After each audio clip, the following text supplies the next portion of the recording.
Hello, friends, and welcome to another RobCast. And this one, I'm telling you, kids, fasten your seatbelts because Jeremy Courtney is on the RobCast today, and you live in Iraq. I live in Iraq. Let's start there. Yep. How long have you lived in Iraq? This is going on the 10th year. And so the birth of ISIS, the American military presence leaving, you've had a front row seat to all this. Yeah, we arrived in the middle of the last war when the Sunni-Shia civil war was really at its height. And why did you go? Let's start there. Why did you go to Iraq? Well, we were living nearby in a neighboring country in Turkey and watching the headlines just blow up about this massive debacle that we were witnessing in terms of the overthrow of Saddam Hussein and the American occupation and the whole Allied project in Iraq, the coalition project in Iraq. And it was just, we were too close. We were too nearby at that point to continue to sit by and do nothing. And we just started feeling something rise up in our bones that maybe we could be a part of doing something good, something different, alternative in Iraq, which was admittedly an extremely naive thing to think, but it worked. And we ended up daring to kind of move in at that time, and we were off to the races. You moved in, where did you move in Iraq? So my first couple of trips were to a contested territory in a city called Kirkuk. It's like kind of the Jerusalem of Iraq. The Kurds claim it's theirs, the Arabs claim it's theirs, the Turkmen claim it's theirs. Saddam Hussein, it incidentally, it's on about 7% of the world's oil reserves reportedly. And so Saddam Hussein had embarked on this effort to destroy Kurdish lands, Kurdish homes, Kurdish gravestones, and incentivized Arabs to move into the area. And because you want to erode Kurdish identity because everything's tribal. Kurdishness, yeah. And so your tribe gets more power when you can diminish the belonging and put ties and bonds of another tribe. And if there were ever to be a referendum or an actual vote to take place on what would happen to the future of this land, then whichever ethnicity has more names on the register, headstones in the graveyards, married couples of one ethnicity or another. So Saddam encouraged Arab men to move in and marry Kurdish women, because then when you give birth, the progeny would take on the identity of the male head of house. So that child would then be considered an Arab. And, if you played that out long enough, then the Arabization of that part of the country would be in full swing. Now, I'm actually not saying that Saddam and the Arabs struck first. That's actually very debatable. It may have been that the Kurds moved in somehow on top of Arab lands before them. And so this is where the tit for tat debate kind of Okay, goes. we're 3 minutes and 2 seconds in, and you have just picked one focus spot in the Middle East. And I'm already like, what the? Whoa. And that's debatable, and that's... It's already hard to parse out. And so to fast forward, to skip over, decades and fast forward to current rhetoric real fast in American politics, where the Kurds are kind of this white hat, good guy, the only friends we have in the region, this great democratic force, good moderate Muslims. It's not that simple, because when the U.S. overthrew Saddam, then the Kurds embarked on their own Kurdification process. And so they took all these otherwise innocent Arab families who had moved into Kirkuk and then did the exact same to them. They ousted them from their homes. They razed their homes to the ground. Oh, my word. And so we've been going back and forth in this kind of ethnic cleansing, genocidal type project between different groups in Iraq. And these same things take place in Israel, Palestine, and Lebanon, and Turkey. Okay, so let's just up front for the record, when you hear American presidential candidates talking about the region, are you like, you have no idea what you're talking about? I typically don't turn on a debate unless I have a good supply of things to throw at the TV nearby. Because you've been there in the midst of it. Mm-hmm. And so what was the nature of the work when you first moved there? Yeah, so we moved in. You raised support? How do you pay the the bill? We did initially. We were really blessed to have some friends and family that wanted to take that journey with us. You said there's this work that needs to be done. So will you all support us? We're going to move to Iraq. Did you have kids? To help, we did. Our daughter was 1. and we immediately got pregnant. And with Jessica's your wife? Jessica is my wife. And you moved to Iraq with a 1-year-old pregnant with a 1-year-old baby girl, and then immediately got pregnant with our son. Yep. And how old are you at that point? Oh, goodness. Mid-20s, something. 25, 26. And the work you were doing at first? Yeah, so the initial pitch, the initial vision that we had become aware of was about war widows who had whose husbands and families had been killed at the hands of conflict and violence. And so U.S.? We got into that, but initially it was more the previous conflicts between Kurds and Arabs, Saddam and Kurdish forces and things like that. And moved in, I think great intentions, met up with a community of people who had already been there doing some of the work, but it just never really had wings. It never really took off, and we didn't move our family into such a difficult place to live, to kind of sit around and do nothing. And so I was pretty disillusioned early on that we weren't doing more to help more people in more difficult places. And one day I'm sitting in a hotel, kind of minding my own business, working on a laptop, preparing some highfalutin report or proposal to get more money to help more people. And my whole world just starts coming undone because this chai guy there in the hotel saunters up to the table. We've been, getting to know each other some over the last days and weeks that I'd been coming into his cafe. And he sets down the cup of tea on the table and kind of hovers over my shoulder a little too long. It was a little awkward. And he kind of gets up the nerve to say, "Hey, Mr. Jeremy, you've been coming into my cafe for a while now. Can I ask you a favor?" And I said, "Yeah, man, go ahead." And he says, "Well, I have a cousin, and his daughter," he's like our age, 20-something-year-old guy, and his daughter, she's, like 6 years old now, but she was born with this huge hole in her heart. And after all these decades of war, Saddam's dictatorship, UN sanctions against our country, Al-Qaeda, all this stuff, like all the doctors have left and the hospitals have been destroyed. And she's 6 and she's dying, and there's not a doctor or a hospital left in the whole country that can save her life. You're an American. You've clearly come here to help us. Can you do something to save my cousin's life? And it wasn't in my job description. Like, I had come to help these kinds of kids, not those kinds of kids. I had come to help these kinds of families, not those kinds of families. I felt somewhat equipped in my lane over on this side to help people, but I felt completely out of my element to do what he was asking me to do. And so I just kind of held him at arm's length and said, "Man, I'm not your guy. I don't know anything about that. I'm going to fail. I don't have any connections." And he was like, "You're an American. You've got more connections than you realize. You've got more power than you realize. You've got more privilege than you realize. I promise you can do more for my cousin than I can. Just try. Like, don't worry about if you fail. Think about what would happen if you succeeded." And a couple days later, I agreed to meet with his cousin, the dad of this little girl. And so I'm back in my same seat at the cafe. We're safely ensconced behind these like 14-foot high concrete blast walls, go through security to get in. And I'm there at my seat waiting for him to show up. And he comes through the double doors. And as he rounds the corner, he's like playing unfair, playing dirty, because he brings his little girl to the meeting with him. And before they get to my table, I'm a goner. And so he sits down and pulls out this really wrinkled, tattered piece of paper. It's her medical report, and you can tell it's the kind of thing that he's pulled out time and time again for anyone who would pay attention. He stood in the rain on the corner and pulled it in and out of his pocket, begging people for money. He's gone door to door and knocked, and I look at this report, and I've only been in the country, some few weeks at that point. So I can't read the Arabic writing from those doctors that he'd seen. I can't read the Kurdish writing from those doctors that he's seen. But in big block English, Latin letters at the bottom, it says "hole in heart." And I don't know, it was just served up on a platter for me. It was so simple.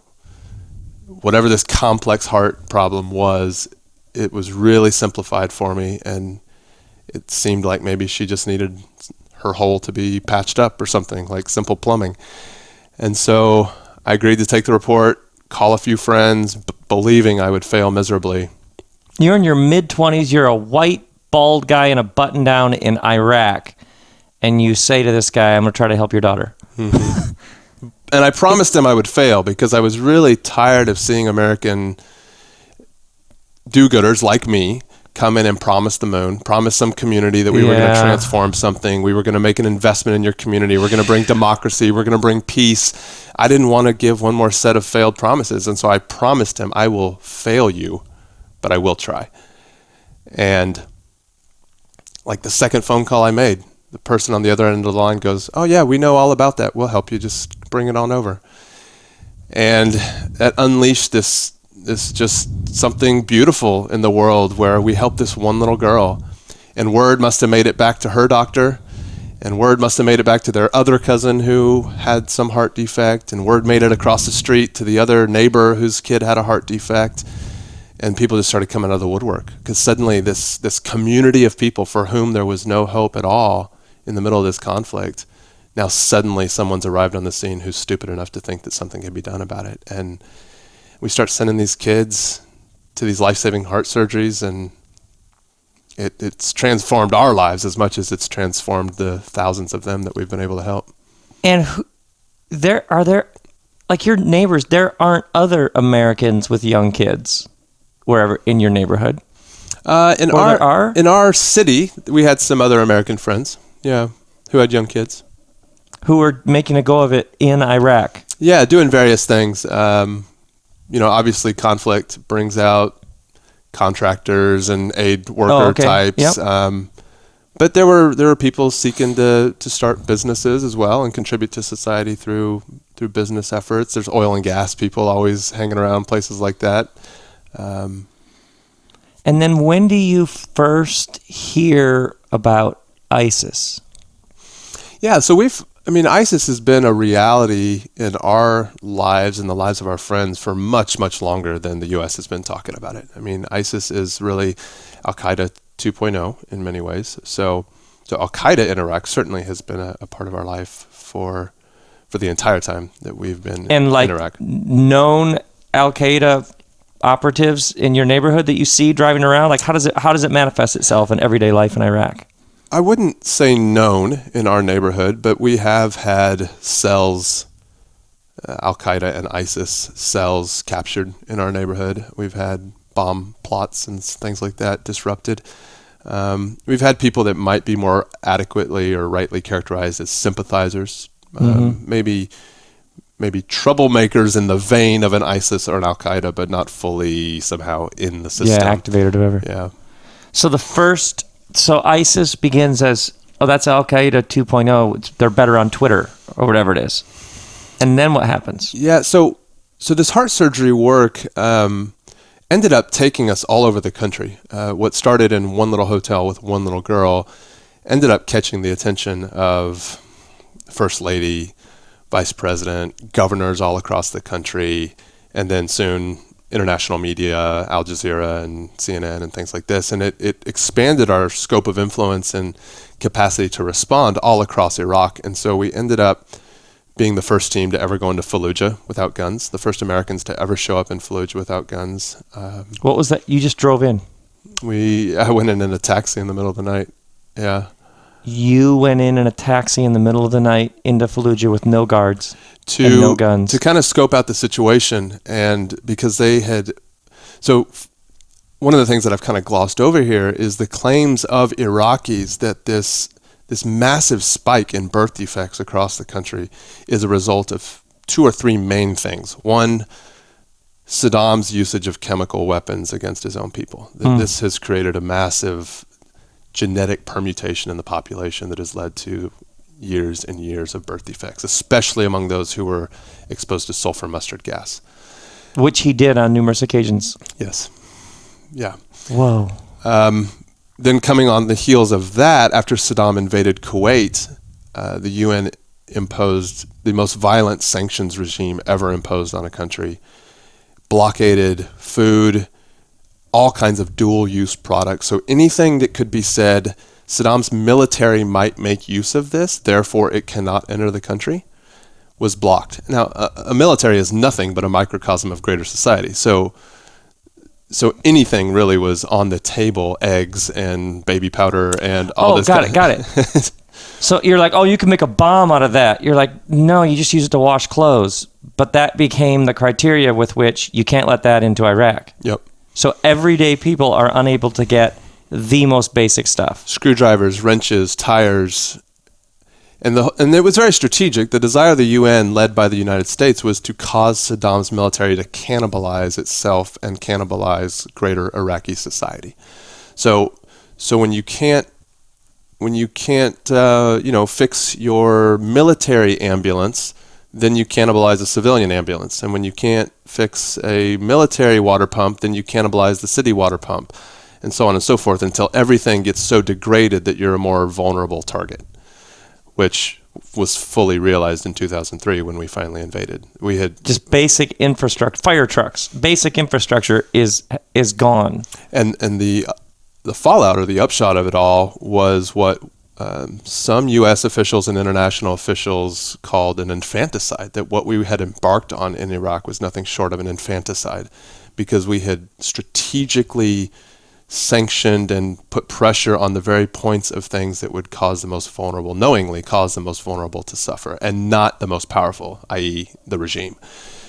And so when a nation does an embargo on another nation, when the U.S. leads an embargo against Iraq, it doesn't actually make life, it goes right for kids, not the people in power. Yeah, the powerful people are always connected enough to figure out ways around it. Now, there are more and less violent ways of doing sanctions and embargoes. This was a very sweeping, extremely violent sanctions regime, and so it caught everyone up in its net. But those with the most power and the most connection, and that they were able to survive the longest, those who were the most vulnerable, those in the womb and those newly born and things like that, were the first to go. And so this, in addition to those who properly died in the sanctions regime, we have every reason to extrapolate that many, many children were born malnourished. And in utero, women were denied B vitamins and other essential nutrients. And so these children were born in a malnourished, deficient state. They were born with neural tube defects, born with spina bifida, cerebral palsy, congenital heart defects, hearing problems, respiratory problems. And then, on top of that, the U.S. introduces a new weapon that's never been seen before on that scale, called depleted uranium. And people in the environs in which it was used start saying, a couple of months and years into its usage, we've never seen the monstrosities in our children that we're seeing right now. Children born with brains outside their head, cyclops eyes, more egregious cases of neural tube defects and congenital heart defects and cancers and all these kinds of things. And then with the 2003 invasion, that was really just amped up even more. And Fallujah became one of the main ground zeros for that. So this country that's already devastated by sanctions, and people are using the word infanticide with a straight face, then gets invaded by the most powerful military force the world's ever seen.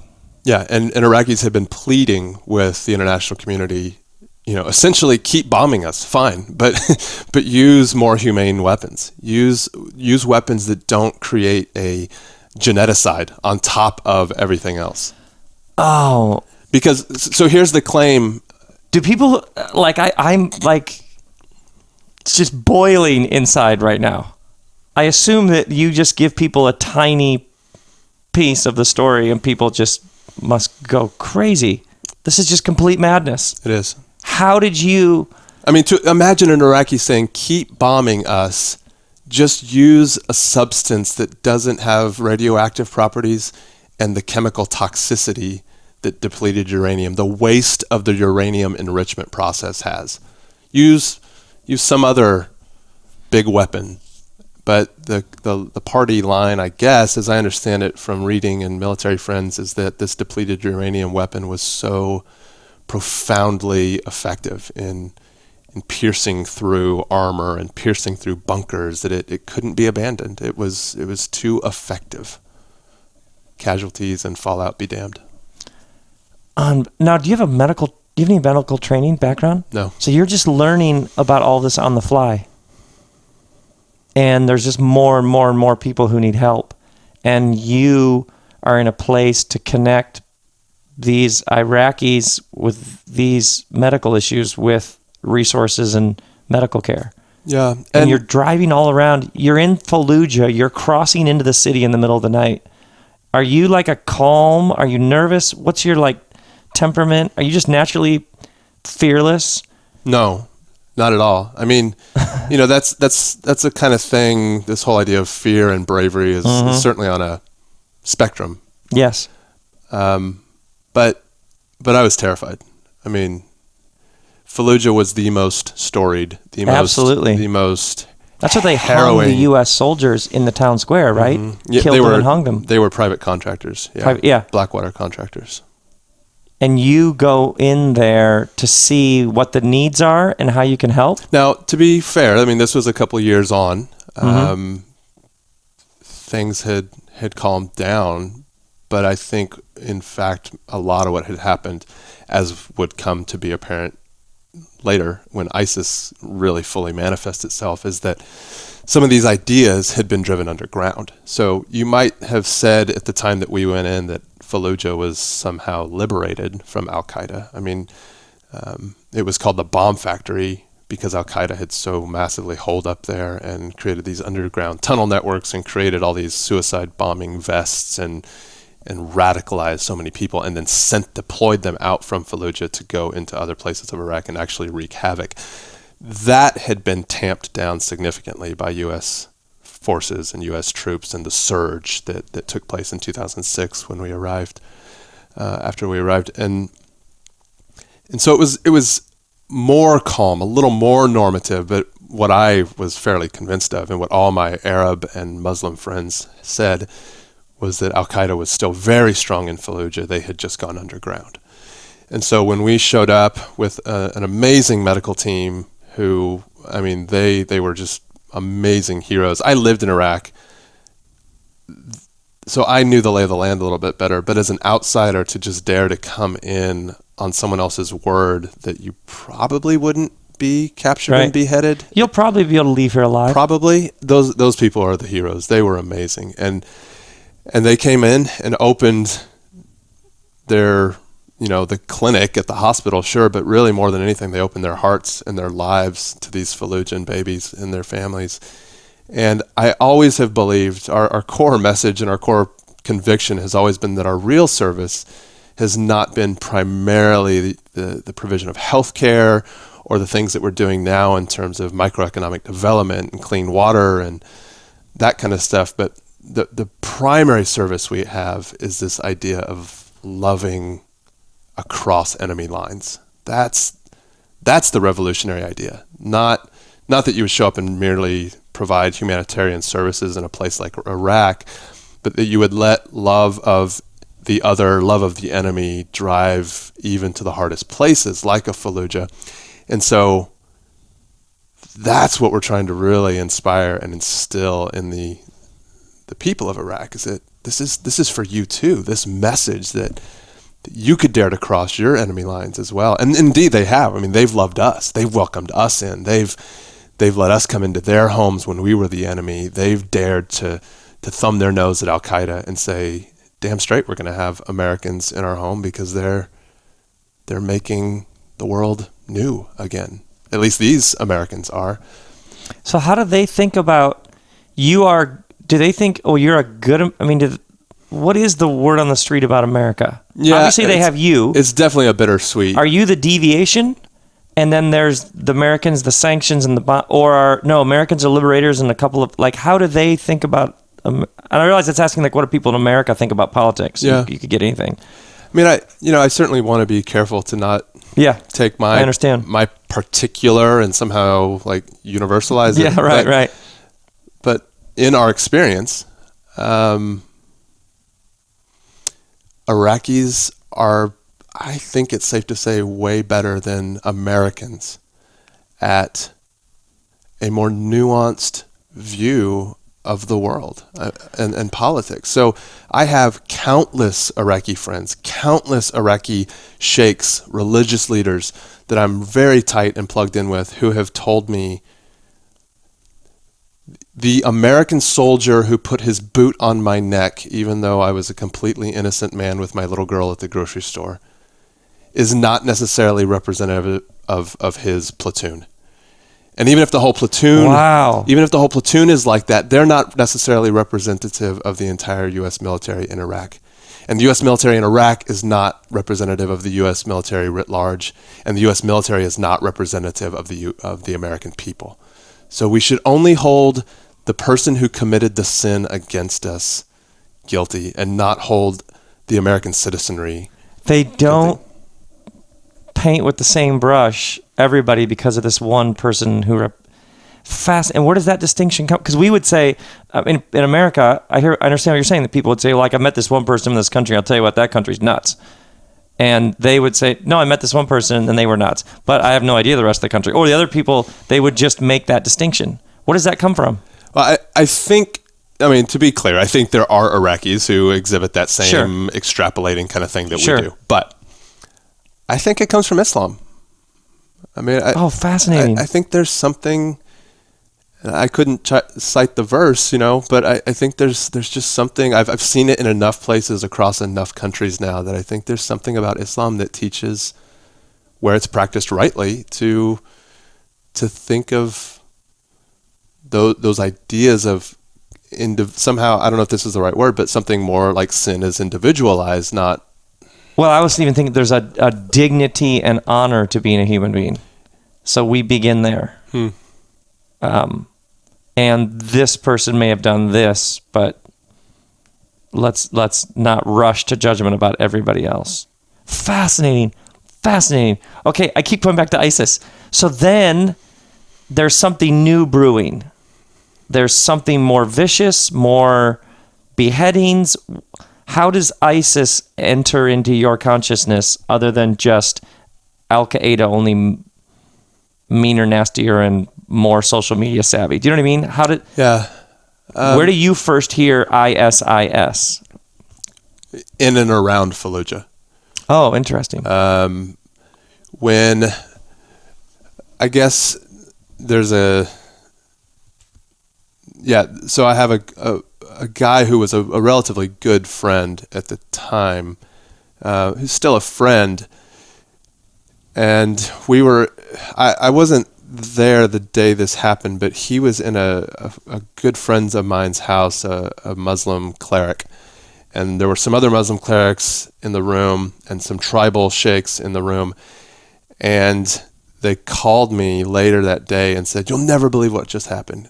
He just stood up in the middle of all these guys who are twice his age, his elders, and he offended all of them by saying, yeah, well, at least ISIS protects us, and at least they're on our side. At least they're not part of the Shia Maliki regime that is oppressing half of our country," meaning the Sunnis. And it became clear over the next couple of days and weeks that his brother had been pretty well integrated with the Islamic State of Iraq before it fully metastasized into Syria. And he was starting to speak some rhetoric that implied that maybe he was aligned with them as well. I'd heard of them, but that's when it hit home. Because this was new. Yeah, a new edge, a new anger, a new defiance. And something like, Al-Qaeda was also still a thing. The Islamic State of Iraq was a relative, but a different thing as well. But that's where I remember hearing of the Islamic State of Iraq for the first time, was when my friend was now suddenly caught up in it. And have you been in ISIS-controlled areas? We have been in ISIS-affected areas for sure. Our team, our Preemptive Love Coalition teams have been in ISIS. Preemptive Love Coalition? Oh, I love that. Is the best name. Preemptive Love Coalition. That is fantastic.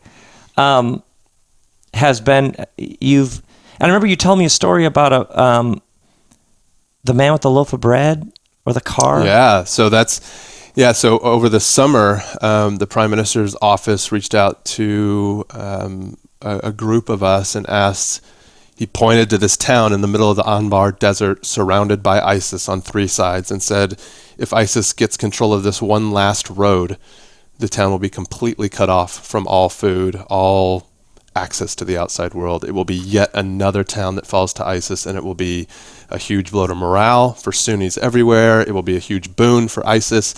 We have to save this one little town from falling, and I want you guys to help. And so he set aside a C-130 cargo plane for us, asked us to provide 15 tons of food aid for the town. We got a couple of friends to raise the money pretty quickly. And you found 15 tons of food? In the local bazaar. I mean, just shopped where any major wholesale, any grocery store might shop or restaurateur might shop. And so it was like huge bags of flour, huge bags of rice, tea, those kinds of things. And the Prime Minister's office matched us with another 15 tons of food. So we put 30 tons of food on this cargo jet, flew it over ISIS-controlled territory, which... Were you in the plane? I was not. I tried so hard to be in the plane, and the days kept getting delayed. And I ended up having another conflicting date, and so I missed getting to be a part of it. But I badly wanted to be there with them. And so the rest of the team ended up going on without me. And I mean, by this point, ISIS has RPGs and surface-to-air missiles and things like that. So flying over ISIS-controlled territory in a very lumbering, large target cargo plane is no small risk. And they set down in the Anbar Desert to help this one little town called Haditha. Now, incidentally, Haditha it's a major byword in... Americans are a major byword in Haditha due to this massive massacre that took place at American hands in Haditha in the middle of the war. So Americans are not much beloved in Haditha up until this point. And so set down the cargo plane, and the Prime Minister deploys the Iraqi 7th and 10th Army Division to help us get this food into the city. And on the way in, flanked on both sides by these armored divisions, our teams take sniper fire from ISIS, and they end up in a 45-minute shootout with ISIS right over the horizon. Finally get the food into the town, and the people are just starving. And we meet this one guy who had just a couple of days before sold his car for 2 bags of flour just so he could feed his kids some bread, because they were, completely starving. Now, it would be hard for any of us to sell our car for a mere 2 bags of flour. But when you're surrounded by ISIS, your car is so much more than like your ticket to the grocery store. It's your getaway vehicle. At this point, we're a year into this conflict with ISIS, and we've seen so many people flee their homelands in their car, cram 2 or 3 families inside a small sedan, only to show up at a checkpoint and not let the other side let them in. So if you're Sunni, then the Kurds won't let you in, or the Shia won't let you in, or vice versa. And so your car ends up becoming your hotel for the night. And then that one night can turn into 3 months, and your car is now your castle, And so this guy sold his castle for 2 bags of flour for his kids to get a couple pieces of bread. And you've seen and heard stories like this probably countless times. Yeah, all over Iraq, and it's way worse in Syria right now. Have you been in Syria? It's on the Rope the Moon goal list for 2016. We're trying to actively figure out how we can do a lot more in Syria this year. And, I don't know what to say. You can get in a car and drive around most of Iraq now? There are still significant parts of Western Iraq that are controlled by ISIS, which most of Western Iraq is desert. So that effectively means they control the roads. And you can go so far, and then it starts getting a little precarious as to whether there would be any wisdom in going much further. So you could take all of us. You could take us and show us around Iraq, and you would just say, we can go down this road, we can't go down this road. You have a sense of the geography of the whole country, where it's okay, where it's not. Are you asking if you can come hang out with us in Iraq? I've actually been absolutely fascinated with Iraq for a long time now. You should come. I just find it everything I can read, everything, pictures, I just find it absolutely fascinating. It is fascinating. It's a gorgeous, beautiful people, first and foremost, and then, the place in which they live is equally beautiful in its own ways. The desert is beautiful and terrifying. The marshes and the swamplands in the south are fascinating. The things that they create out of these reeds that grow in the swamps. They create these palaces out of reeds, and it's just gorgeous, gorgeous, beautiful craftsmanship. And then the mountains in the north that are typically populated by Kurds are beautiful in their own way. So it's a cool place. Where did you grow up? Denver and Austin, Texas. Was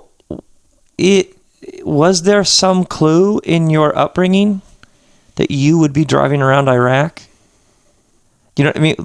How were you raised? Yeah, so... Did your parents say you should go serve the world? Or sometimes people, you can sort of look back on their story and see the seeds of what they've become. Yeah, definitely. I definitely have the seeds in my family. I don't think anyone imagined it would play out like this, but my grandfather's a pastor. And interesting. My father has pretty much been in a similar vein of professional church ministry many, many years at my grandfather's side. And I think there was probably even a sense that I would kind of follow in the family footsteps and join up in that clergy type way. But where I think the real seeds were when my grandfather would bring like a traditional missionary in on a Sunday night to do a slide presentation and talk about the people. And so I was exposed to many, many cultures, fascinating places. We traveled the world every Sunday night when some missionary friend would come in and do a presentation to the church.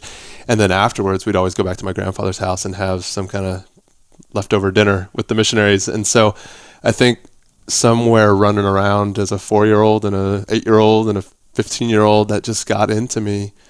It's got to be part of my story somehow. It's got to have compelled me toward this. There's a big world out there. There's lots of needs. When you and Jessica got married, you're like, oh, by the way, if you marry me, you got to understand, we could have babies and live in our. I mean, were you like, you got to understand, I'm gonna live large, or I'm gonna, did you have some sort of big, sort of live large? I can't believe I just said that. But you know what I mean? Did you have some like slightly corny but totally heartfelt, I'm gonna do this, are you with me or not, babe? Or were you definitely Oh, really? Yeah, actually we're sitting here laughing because yes, I mean, it was exactly like that, but not. We, thankfully for the sake of our marriage, we made sure to iron that out very early on, not on the wedding day, but it was like before we even started dating, that was sort of the fork in the road. This is where I think I'm headed, and that either needs to be okay or we need to not ever pursue this dating thing. So you never had like, well, I can get out of work by 5:20 if I get the reports done. We could be at Applebee's by 6. I would die. There's a sale at Home Depot. I'd like to get some wood chips for Saturday morning, and then hopefully maybe we could go to my parents' cottage and take the pontoon boat. Like, you just didn't have like and I'm thinking about getting a new Honda. It's not a bad way to live. I don't think. Yeah. It's just, I would suffocate. You just, I love it. And I assume if you were raised in a church setting where there was a Sunday night missionary, your view of the divine, finding yourself in this like melting pot essentially of all these different strands and views, and the clash of East and West and America and Iraq and Islam and all whatever. I mean, I assume that you have had it multiple times. Whatever you were handed had to kind of break apart for something bigger to take place within you. Yeah, for sure. And it's happened on so many levels. I mean, it's happened. I've had many conversions, Oh, well said. I inherited a very egoistic kind of faith. It was, God is about me and my well-being, and I didn't really have much of a greater awareness of the rest of the world. And I guess that probably suited me well when I was young and a child and needed some sense of place and security in the world. And you have to have an ego to die to one. And then I think one of the major undoings that happened in college was waking up to this fact that if this God, this sovereign, this divine, this spirit is really real and active and alive in the world, then how could it possibly just be about me? This has to actually be something big enough to be for everybody, even for Osama bin Laden and a bunch of Muslims who flew airplanes into our buildings on 9/11. Somehow they have to be wrapped up in this same thing that we claim to be wrapped up in, and whatever this message is that is for me has to be good news for them also, or it's not real. So that kind of waking up to the rest of the world was a major conversion point. I think the other side of that ego type conversation was moving beyond myself to just life and community, and realizing that this thing only works when we're vulnerable and let other people in. And the kind of church model that I had didn't really let other people in. It was programmatic. It was you go, you sit, you fake it, and you leave, and don't dare be vulnerable. So I think this whole experiment or trajectory we went through in terms of like daring to let a few other people deeply into your life was revolutionary in a lot of ways.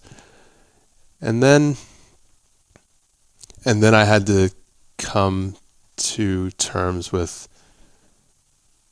Christianity itself in some ways, and the disjunct claims that didn't make sense for me now living among Muslims whose faith was extremely vibrant and consonant with a lot of what I think we believed, my community back home even believed, but somehow I'm facing it here, and they were supposed to be the enemy, and they were supposed to be utterly different, and I find that we're actually very concentric in so many ways, and we're in this dance, and they keep trying to say, hey, can't we just keep dancing because we're in this together? And I find myself with my fists up saying, no, I'm supposed to punch you in the face right now, and like we're so different, like this has to be a fight, this has to be antagonistic, I have to be utterly different than you. We can't be in a dance together because that would be like I approve of you somehow, and I can't approve of you. I don't know if that makes sense. Yeah, and yet every bone in your body is like, if there is a Christ, if Jesus was about anything, it is about, this is my neighbor, this is my brother, this is my sister. We are humans, and our common humanity trumps whatever divides us. That's extraordinary. That's extraordinary. There must be something that unites us more than all the ways we've cooked up to divide ourselves. And that's where this idea of preemptive love is so powerful. It's Preemptive Love Coalition. It's what has ignited my soul and kept me going through all this. It's amazing. For me, it's just been a new way to put fresh words on this Jesus story, that this being who is utterly other, completely set apart, dares to enter into the mix and love the people who are his enemies, even to the point of laying down his life for these enemies. And the whole claim of the whole thing isn't to create merely some new tribe called Christians, but to reconcile all things. Yes. Yeah. To make all things new. Yeah. And I think I settled for a really lame version of the story. I settled for... And now you're living a new, better version. There's a great line in the New Testament about a new humanity. Like when humans wake up to our shared common bonds as humans. And you're doing that. It's extraordinary. How can people get a hold of you? I assume we can all donate. You can, all of you. $5, $10, $20, we can help. And you use that to get around Iraq, water, microfinance, medical. Get this. There's this kid, Hussein, that I got an email about him yesterday. He's one of these many Iraqi kids who was born with a life-threatening heart defect.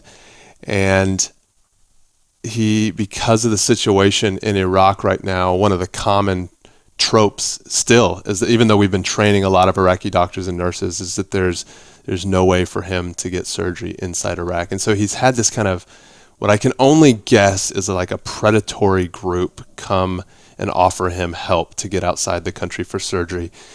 And he is like, his family is reached out to us and said that they have to raise $147,000 to get him heart surgery in some Western country. And so they were like, do you know of any other solution? And I was like, well, actually we do. Like, this is one of the things that we do. And so we're trying to get another one of our expert surgery teams back into Iraq to help this little kid, Hussein, for free, so that his family doesn't have to pay $147,000 to go to like Australia for a heart surgery. So that would be one thing that everyone could help us with. Help Hussein not go to Australia for surgery. Help him get surgery at home in his own neighborhood. Amazing. How do people, what's the web, there's a website? How do people? Preemptivelove.org. Preemptivelove.org. I'm cheering you on. I'm just so moved. Thanks. And it's really important to me with the RobCast that stories like yours get told and people see a bigger view of the world and have their hearts broken in all the right kinds of ways. But I would love for my people to get behind you, and it's extraordinary. And you and your young family, so unbelievably inspiring. And I'm all angry and churned up and inspired and all at the same time. You know what I mean? Yeah, we live in that daily. Like, You'd live in that daily. We're a really angsty, happy people. Our family. Well, I was going to ask you about that. You are seeing some of the greatest injustice and oppression and violence human beings can inflict upon each other. So it's almost like you have to move to a non-dual awareness. If you're just right and like, you have to be able to hold all of this awful and then all of this good all at the same time in tension. Because we're constantly working with the bad guys. If you want to think of people in white hats and black hats, then we are constantly working with the so-called black hats to do good things. Right. And for their part, they see us as black hats sometimes, and they have to dare to let us in the door. Yeah. There's no white hats and black hats in most cases. In situations like this, especially the protracted ones, everyone ends up with blood on their hands, being guilty. Yeah. Yeah. We got 20,000 kids back in school this year in Iraq that ISIS had displaced from their regular school day and school place. We helped 20,000 kids back in school by working with the man who was once on the cover of Time magazine as the most wanted man in all of Iraq. That's a good thing, to get 20,000 kids back in school by daring to work with a guy on the U.S. terror list. Yeah. Well, amazing. Thank you. Thank you. Thank you. Really, really, really powerful. I'm going to be thinking about this one for a long time. And at some point, we'll have to have another one of these conversations. But let's do it from Iraq, live from Iraq. Good Lord, ladies and gentlemen, he's putting me on the spot. On purpose. I would love that. Good. Yeah, that's a very good move. That was a very wise, you got me. Okay. Amazing. I would love that. Thank you. Thank you. Grace and peace, everyone.